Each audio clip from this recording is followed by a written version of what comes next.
ومن أظلم ممن ذكر بآيات ربه ثم أعرض عنها إنا من المجرمين منتقمون۔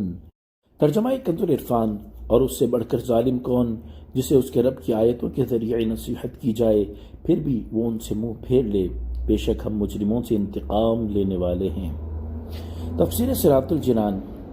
جھٹلانے والوں کا تفصیلی حال بیان کرنے کے بعد یہاں ان کا اجمالی حال بیان کیا جا رہا ہے کہ اس سے بڑھ کر ظالم کون ہے جسے اس کے رب عز و جل کی آیتوں کے ذریعے نصیحت کی جائے پھر بھی وہ ان سے منہ پھیر لے اور آیات میں غور و فکر نہ کرے اور ان کی وضاحت و ارشاد سے فائدہ نہ اٹھائے اور ایمان قبول نہ کرے۔ بے شک ہم مجرموں سے انتقام لینے والے ہیں۔ تو اس شخص کا حال کیا ہوگا جو سب سے بڑھ کر ظالم اور سب سے بڑا مجرم ہے۔ حضرت معاذ بن جبل رضی اللہ تعالیٰ عنہ سے روایت ہے، سرکار دو عالم صلی اللہ علیہ وآلہ وسلم نے ارشاد فرمایا، جس نے یہ 3 کام کیے وہ مجرم ہے۔ نمبر 1، جس نے ناحق جھنڈا باندھا، یعنی ایسے شخص کے ساتھ لڑائی کرنے کے لیے جھنڈا باندھا جس کے ساتھ لڑنا اس کے لیے جائز نہ تھا۔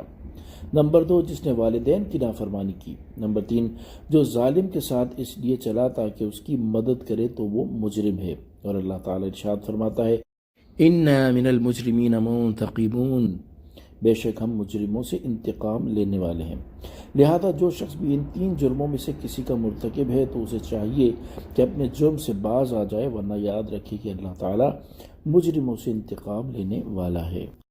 وَلَقَدْ آتَيْنَا مُوسَى الْكِتَابَ فَلَا تَكُنْ فِي مِرْيَةٍ مِّن لِقَائِهِ وَجَعَلْنَاهُ هُدًى لِبَنِي إِسْرَائِيلَ۔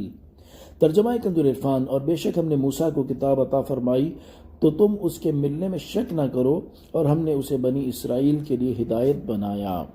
تفسیر صراط الجنان۔ ارشاد فرمایا کہ بے شک ہم نے حضرت موسیٰ علیہ السلام کو کتاب تورات عطا فرمائی تو تم اس کے ملنے میں شک نہ کرو، یا یہ معنی ہے کہ حضرت موسیٰ علیہ السلام سے آپ کی جو ملاقات ہوئی اس میں شک نہ کرنا۔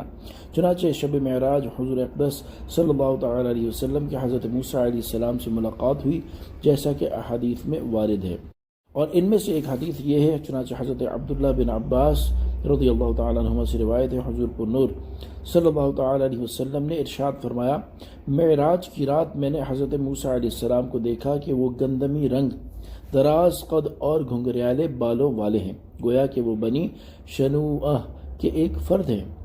وَجَعَلْنَاهُ هُدًى، اور ہم نے اسے ہدایت بنایا۔ اس کا ایک معنی یہ ہے کہ ہم نے حضرت موسیٰ علیہ السلام کو بنی اسرائیل کے لیے ہدایت بنایا۔ دوسرا معنی یہ ہے کہ ہم نے تورات کو بنی اسرائیل کے لیے ہدایت بنایا۔ صلو علی الحبیب صلی اللہ تعالی علی محمد صلی اللہ تعالی علیہ وآلہ وسلم۔